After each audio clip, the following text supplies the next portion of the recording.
Shalom and good day all, this is the Helam29 back again, but this time for a comic review of Nightwing issue 79 by Tom Taylor. Well, in this comic review, does this cover in any way, or in regards to the rating of the cover, does this cover in any way help in regards to the shaping of what happens in the story, or do you see how the cover helps to shape what's happening in the story? Surprisingly, it does, and to which I gave the cover rating a 8 out of 10. Now, it's time to move into the internal art, which I'll show you some art from around the beginning, middle, and end, and then I'll move on to the story, or the story rating. Alright, this is some art around the beginning. And as you can see, we got a picture of one of our favourite Super Sons there. Woohoo! Very nice. Really enjoyed the art here. I'll now move to some art around the middle. This is some art around the middle.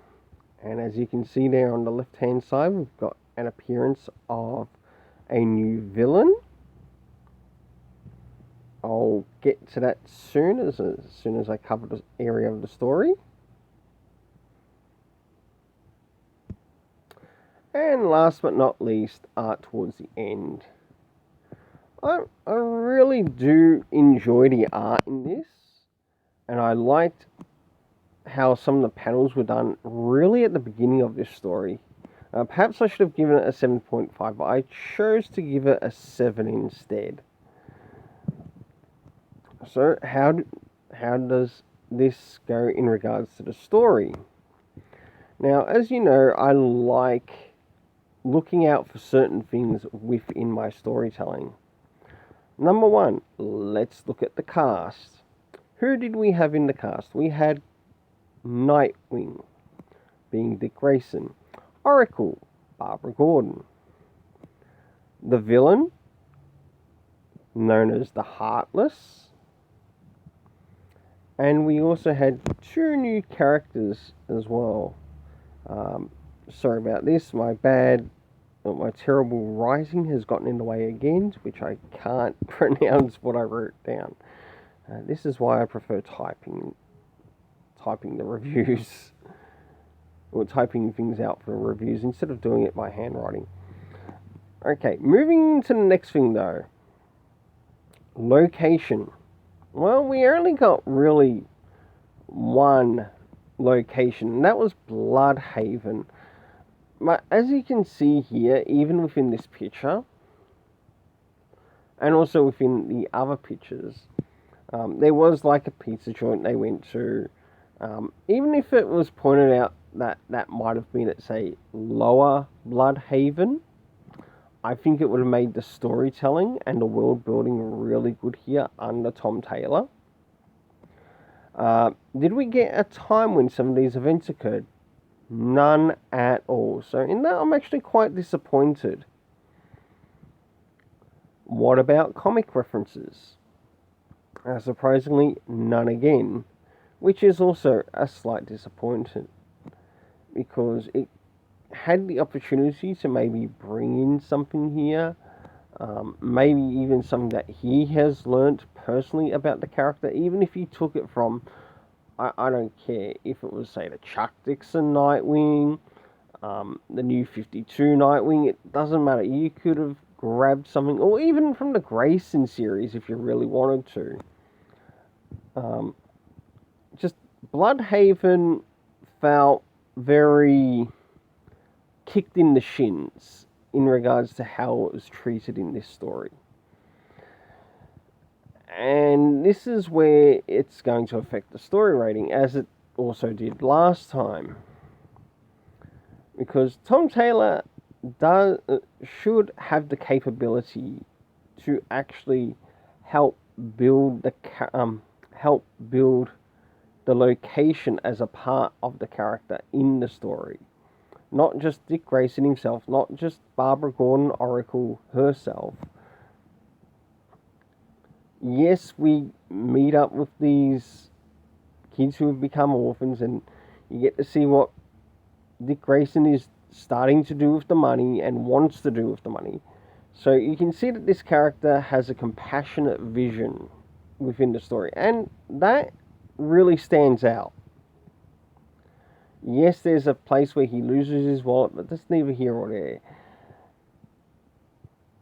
It's still missing these certain elements to which could make the story really great. I'm going to say this. If this story rating for the Nightwing series in the comic reviews that I'll be doing happens to drop under, say, 4, or better yet, under the story rating of 5 to 4.5, this series is going to go into fool's gold. And trust me, I don't want to put this series in the fool's gold.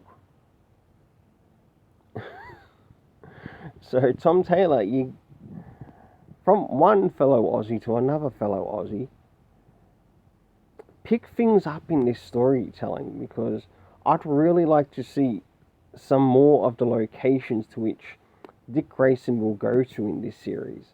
Like whether it's Lower Bloodhaven, Upper Bloodhaven. Be creative.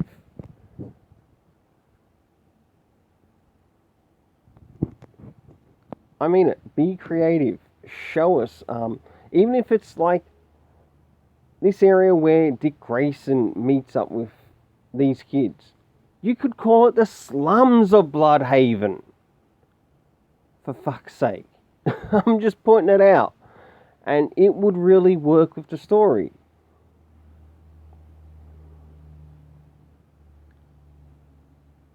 And yes, in regards to sort of like using that term, it also makes you feel a little bit more for the new characters that you're introducing.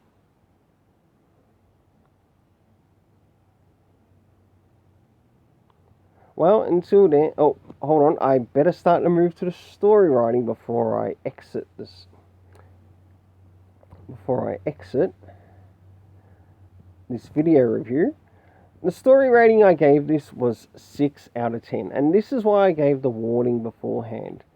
If the story in this drops to a 5 to say a 4.5 in future reviews, it will end up in the fool's gold. And I don't want to see this series end up in the fool's gold, because I enjoy Nightwing, and one of the things I also love and enjoy about Nightwing too is his relationship with Damian Wayne, one of the Super Sons.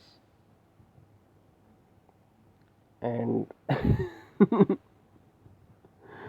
like, even if you want to include that in some of your story writing too, like whether it's a flashback or something that happens in present continuity,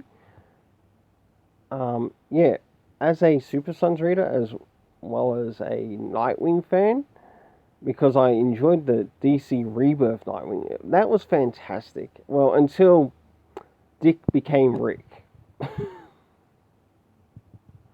That's when I lost interest. Before that, it was great. But now that Dick's starting to make a return, it's on very gentle footing right now.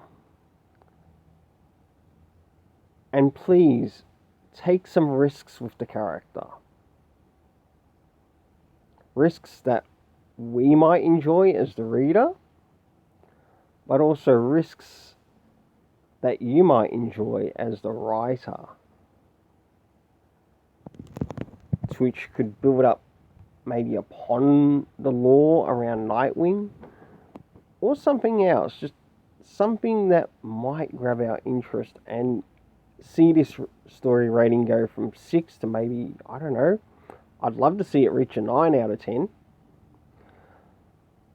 Until then, please don't forget to hit the like, share, subscribe, hit the notification bell. Until then, let's keep it colourful and have yourself an awesome day.